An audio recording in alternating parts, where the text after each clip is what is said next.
This week, we will be traveling from Denver, Colorado to Virginia International Raceway, where we will be visiting Peter Partee of Partee Racing. I will be dropping off my BMW E39 M5 engine for him to completely bottom-up rebuild. And in the process, we will be eating some pickles, have numerous nights at truck stops, some honky-tonk, some bourbon drinking, and getting into a fight. Stay tuned.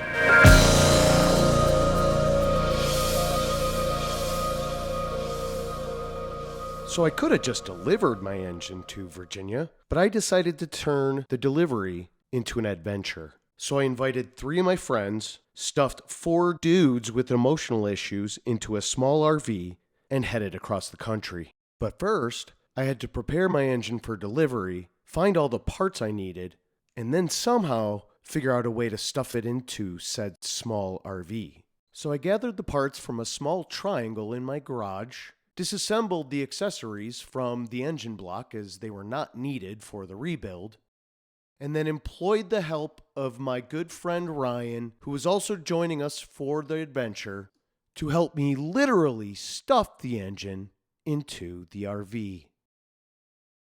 Early the next morning, Ryan and I would leave before sunrise on a straight 12-hour leg to St. Louis. Refrigerator plentiful with Polish pickles and tons of boring scenery through good old Kansas. Kansas did serve us some savory barbecue not long before we hit St. Louis. There, we met 2 of my best friends, my brother, Alex, and my longest friend, Joe. From there, we went on to Nashville, where we spent first of many nights at truck stops. The next day, we decided to spend it in Nashville, drinking bourbon. We lazily listened to some honky-tonk, ate some more barbecue, and largely explored the city by scooter. Scooters? We found an abandoned skate park and were promptly kicked out by Freddie Mercury. On to more bourbon, which concluded the evening in the aforementioned fight, but was not what you expected. It rained almost the entire time on our 7-day, 3,600-plus mile trip. It cleared up seldom, and when it did, with little time to dry. That rain and scooters do not mix. So that fight I mentioned earlier, it involved only one man and the concrete. This was the outcome. A split lip, a bruise from my hip all the way down to my knee, and a gouge the size of a silver dollar, almost an inch deep down to the muscle in my arm. Just a reminder, do not drink and scooter. But finally, and what you're here for... Yeah. I would try to... Yeah, but you guys need to get in there and hold it, otherwise it's swinging out and it's hitting the door. See, now you know why he brought you along. There we go. Oh, it made it! Yeah! I love it. That's Well awesome. done, So this is essentially what my engine's going to look like when it comes back from the machinist. Correct. And then we Right. also get heads back like this, and then we get other parts back like this, like the crank. It's been polished. Okay. And then it's been Yeah, balanced, pretty. and polished, and you know. And this and all of this has been either run through the ultrasonic cleaner Correct. or And then the rods have been checked for straightness, and then we blast it on the outside, and then we clean it and clean it and clean it and clean it and clean it. Put everybody's name on there, Fred. But and then we do spray a little bit of clear on each of the exterior pieces just to try and keep them good looking, nice. clean for a while. Oh, perfect. It won't stay that way forever, but yeah. So basically, when the heads go back on, all the parts are clean. The oil pan's clean. The That's block what it is looks like. clean. That's what it's going to look like when it's put back together, minus the Vanos. Yeah, the Vanos. And, we clean up the Vanos, but we don't polish them or anything. So tell me, why are you just building S62s and S54s? You actually have 2 limited liability companies. You have I the do. S62 shop and the S54 shop. I'm a lawyer. I can't help it, right? Right. You know, limited liability. You're gonna have to tell me whether I should be putting all my properties into an LLC someday. All my rental property. So, look, your question's a really great one. Yeah. I appreciate it. I mean, because I got a good story. In 2009, about a year or so after I bought my E39 M5 that I told you about earlier, the S2, I loved it. But I knew that I wanted to kind of max it out as an FI, forced induction S62. Right. And I knew I couldn't really do that with a motor that had 138,000 miles on it and that I personally had ragged out pretty hard. So I wanted to have it built.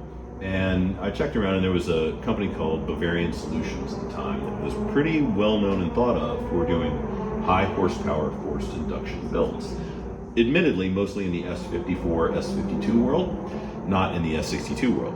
But they assured me that, it would port over to that, and I was young and stupid, and so I said, sure, let's go do it. So I gave them about $50,000 of my money, and they put it all together. They had never done an S62 before. They did not know that buried deep inside the cams are pressure relief valves for the Vanos. But if you don't have them, there's incorrect pressure on the Vanos. And we started up my motor. It was a big event, had all my friends there, and the Vanos over-rotated, got stuck, and the motor blew up. They rebuilt it. Unfortunately, again, because they didn't know what they were doing with S62s, they didn't know that when you take a steel sleeve, put it in, maybe he was good at other stuff, right? Maybe he was great at other stuff, but at S62s, he destroyed me. So I swore I was never going to let another person build a motor for me or anybody that worked with me, that I was going to do it myself. I've built a few of these, and they run pretty damn How many do well. you think you built by this point in time? With Dusty, I think we've done, 40? Since 2015? And Dusty Renteria, Yes. he is the former head of motorsport Head at of the engine BMW. shop. Dynan. He was head of Dynan's engine shop Head of Dynan's engine during shop. its heyday when they were making the race motors that were used in the Rolex 24 Hours Daytona prototype cars. Right. And the Rolex Daytona prototype cars won. I think they won 3 times with the S62. I've decided that I really want to keep the car as stock as possible, and Right. and I think you come from a slightly different mindset. But I know how valuable these cars are. For one thing, for two, it's my purpose. My purpose is to daily drive the car. I've challenged my viewers, and I'd actually like to hear your opinion. Yeah. If you had $30,000 to spend. Yeah. And it was throw a new engine in your E39 M5 or buy a new car. Because I've had to wrestle with this many times. Yeah.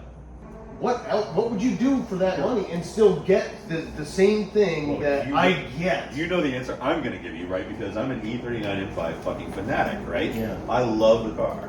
I've always loved the car. I loved it 10 years before I bought it. Me too. 9. It was just always my ideal car. I mean, BMW took a 4-door sedan and said, let's take the M62 and let's hop it up. Let's turn it into a freaking race motor. Yeah. And put it in there. Right. That's what they did. Right. It's a strung out M62 with a lot of additional stuff. But it's to me, it's just the ideal car. And it's not so big by today's standards. I mean, an M3 by today's standards is about the same size as an E39 M5, right? I mean, and an M5 is what the old 7 Series used to be, and the 7 Series is just a whale. I love the styling of it. I love the function of it. I think for the street, it's just about the perfect car. Well, I can't thank you enough. No, thank you guys. I told you press a button with me, I'm going to start talking about this stuff. I so appreciate your enthusiasm about this car, because this car is the pinnacle of automotive engineering for me, and especially in 2000, 2003. Yeah. Oh my God! And But it look how still well it's makes held me. up. It's held up so well, and it makes me so happy. And if it wasn't for you, I wouldn't be this happy, because I was so torn when I blew that thing up. You've been just a joy to work with, because you answer all my questions. The value with the mods that you are making is only going to go up. Yeah. There are mods you can make to an E39 M5, like supercharging it or whatever, that cause value to go down. Right. I don't care how good the kit is. Mods you're making, putting in a slightly better than stock motor, but basically keeping it stock. lightweight flywheel, rebuilt or better transmission, I mean, and jetters and a good exhaust. Almost any E39 and 500 is going to want those things. Yeah. And, you know, so long as the exterior and the interior are great, you got nice wheels, you know, some people are going to want you to put on a brake kit or something, at least for looks. But that's it. That's it. And all that is going to cause the value of the car to go up. Right. Honestly, I'm not in the car game. I'm in it because I love it. I'm not trying to make money on buying cars and selling them, right? I'm not a reseller. It's just because I love it and I appreciate and trust. I try to explain it to my wife that way too. Like, look, this is going to go up in value, so you heard it here first. Well, that is actually my pitch.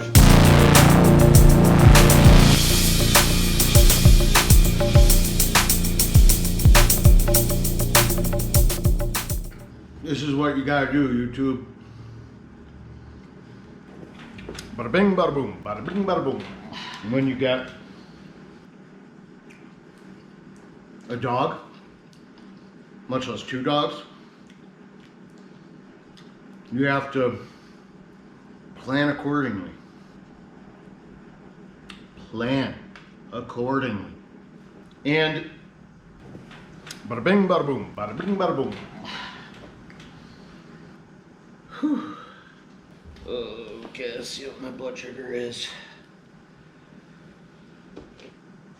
Ooh.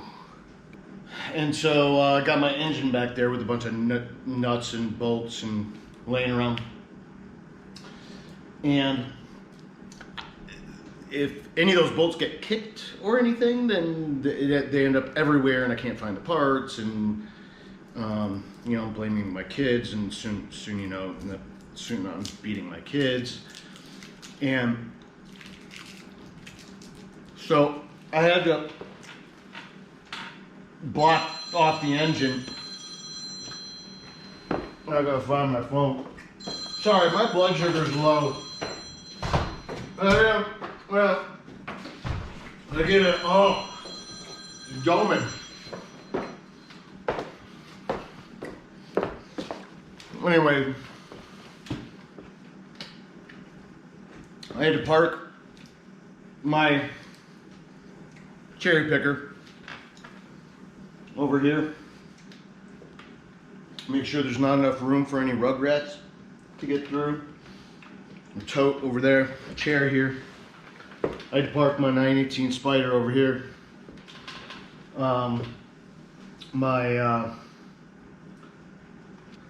The kids know never to touch that. Never. And everything's back there, so good.